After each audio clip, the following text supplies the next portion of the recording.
EU के साथ deal से भारत को होंगे तगड़े फायदे, ये सब चीजें होने वाली हैं सस्ती। भारत और यूरोपीय संघ ईयू ने प्रस्तावित मुक्त व्यापार समझौते एफटीए के लिए आधिकारिक स्तर की बातचीत पूरी कर ली है।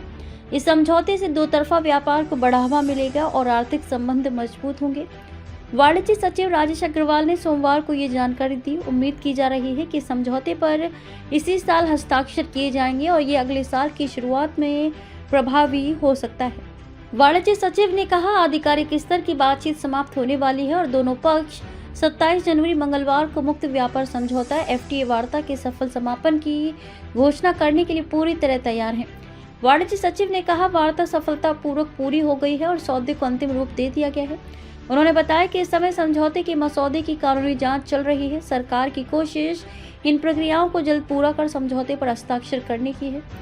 समझौते को लागू होने में समय लगेगा क्योंकि इसके लिए यूरोपीय संसद की मंजूरी अनिवार्य है, जबकि भारत में केवल केंद्रीय मंत्रिमंडल की सहमति की आवश्यकता होती है।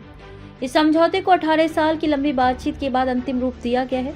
वार्ता वर्ष 2007 में शुरू हुई थी। वार्ता पूरी होने की औपचारिक घोषणा मंगलवार को यहाँ होने वाले भारत यूरोपीय संघ शिखर सम्मेलन में की जाएगी।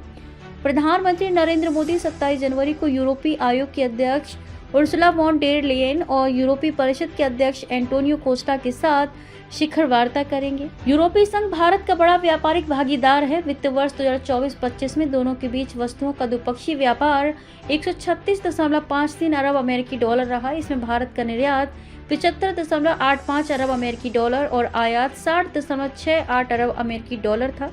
इसके अलावा यूरोपीय संघ भारत में एक बड़ा निवेशक भी है, जिसका अप्रैल 2000 से सितंबर 2024 तक संचयी प्रत्यक्ष विदेशी निवेश एफटीईआई 117.4 अरब अमेरिकी डॉलर रहा। एफटीए के तहत भारत और यूरोपीय संघ के बीच टैरिफ रेट कोटा के तहत समझौता होगा, जिसमें सालाना आधार पर लग्जरी गाड़ियों के यूरोप से भारत आयात करने का कोटा निर्धारित किया जाएगा। इन गाड़ियों को कम आयात शुल्क के साथ आयात करने की इजाजत होगी। सूत्रों का कहना है कि पहले चरण में 15,000 यूरो यानी कि करीब 16,30,000 से अधिक मूल्य वाली कारों को कम आयात शुल्क साथ सीमित संख्या में आयात करने की अनुमति होगी। इससे वोक्सवैगन, ऑडी, मर्सिडीज बेंज और बीएमडब्ल्यू जैसी यूरोपीय कारें भारतीय बाजार में सस्ती दर पर आ सकेंगी। समझौते के बाद यूरोप से आने वाली शराब, वाइन और रफ डायमंड भी सस्ता होगा। भारत में रफ डायमंड यानी कि कच्चे हीरे मुख्य रूप से यूरोप के बेल्जियम से आते हैं। बेल्जियम दुनिया का प्रमुख हीरा व्यापार केंद्र है। समझौते के जरिए हीरे के भारतीय बाजार में बिक्री करने पर यूरोप को आयात शुल्क से राहत मिलेगी।